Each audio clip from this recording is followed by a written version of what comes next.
Het verkeer moest vanmorgen flink wennen aan de nieuwe situatie bij de Werpsterhoeken bij Ljouwert. De situatie is zo'n vreed heel nog verloren. Er zijn nieuwe rotondes en de houtslagen binnen alle eroors.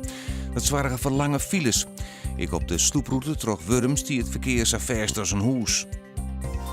De provincie moet volle meer geld beschikbaar stellen voor het aanpakken van geweld in het Iepenbievervier. Dat zei het CNV in reactie op nieuwe incidenten.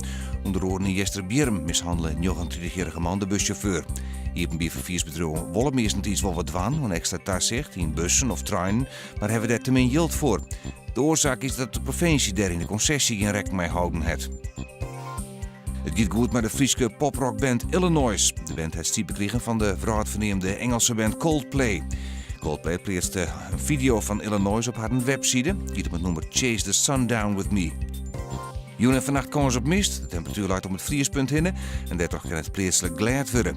Morgen eerst die kans op mist. Daarna is zinnen en bewolking. En het wordt een graad als 5. De zuidwestenwind is zwak of matig.